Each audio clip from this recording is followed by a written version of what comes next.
I'm Rob Houchen. So I was racking my brains to try and think of something that someone might not have done for their 5-minute masterclass. And I decided that something that always kind of runs through my mind when I listen to people singing and various styles of song is vibrato. Yes, vib, as the cool kids call it. So often the question is, how much vib do I use? When do I use it? And is my vibrato stopping me from getting jobs? Which sometimes is a question I ask myself. A background story to that is, I have been told a few times when I've been auditioning for jobs that my vibrato is strong and it has a style that I have adapted and obtained from doing a lot of Les Mis and West Side Story, and it's that kind of classical sound. Now, obviously in Les Mis it's very useful, but even in Les Mis it's good to use it sparingly at points and use it with effect. So that's what I'm going to talk about. So here's my example. So in Les Mis, in I Dreamed a Dream, in the part of the song where she sings, "And they turn your dreams to shame." Now, sometimes you might get people attack with vib from the very beginning. And they turn your dreams to shame.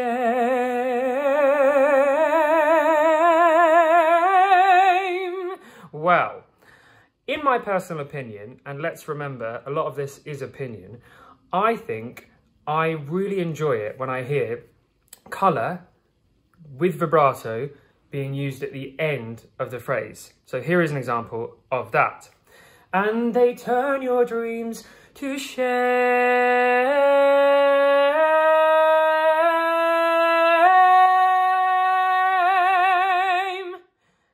What I think works about that is that you are holding on, kind of in a way waiting subconsciously for the vibrato, and when you get it, it's like a kind of reward at the end of the note, and it adds that extra hit, so it hits you right there. I used to have a teacher who, when he taught us choral numbers at GSA, the drama school I went to, he would often do this with his hand. So as he sang the note, the shame, he would do this when he wanted you to bring in the vib, which sometimes, for example, when I did Spring Awakening at college, it was so specific, the counts of the music and the way the music was written, that as a group, we needed to bring in the vibrato at exactly the same time. So in ensemble numbers, maybe on the 4th count, so shame. So if everyone did it at the same time, it maximized the effect. So that's a good note for when you're singing with other people, or maybe doing videos at home in lockdown and want them to sound top notch.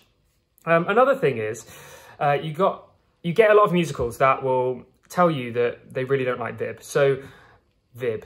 Cool kids. So like modern day musicals such as Mamma Mia, who I've heard audition you and take out all the vib from your audition song, etc, etc.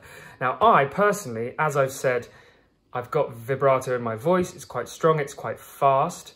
That proves quite difficult for me. So I find that when I'm doing that, it's important for me to try not to go flat. So a song at the end of Mamma Mia, I have a dream, especially with the E vowels, if you've got the vib there, what you're actually doing is going between 2 notes. So dream. But if you're not using vib, then dream, it's quite hard to keep on pitch. So what you need to do is make sure you smile, lift your soft palate, and apply all your technique to make sure that you don't go flat. But I will argue with people that say that using completely no vib, not even vib at the end of a note in pop sometimes and in modern musicals is the way forward. Because although it can sound good, especially in things like Rock of Ages, like don't stop believing, like you don't want to really apply vib to that because it's not part of the style. But for example, in songs like High Enough, can you take me high enough? Maybe not in the chorus, but can you fly me over? it might be nicer to add a bit of colour in those little bits so that when you're going from note to note, it's not just all one level. So my pointer would be, use vibrato carefully. Don't take it for granted. And if you have strong vibrato, like me, maybe it's good to sing your song on record, maybe audio or even video, and listen back. Because when I listened back to my first ever Les Mis sing through with the company in 2013, I am singing using vibrato for every single line. So it was like, a heart full of love, which it's not natural. And that's the thing. If you want something to sound more natural, sometimes it's good to ease off it and therefore end up with something in the middle, like a heart full of love, or a heart full of love. You know, really choose where you apply it, because it can make a world of difference to the sound of your song and to your performance. I hope that's of some use to you, and take care, stay safe in this lockdown, and sending you loads of love.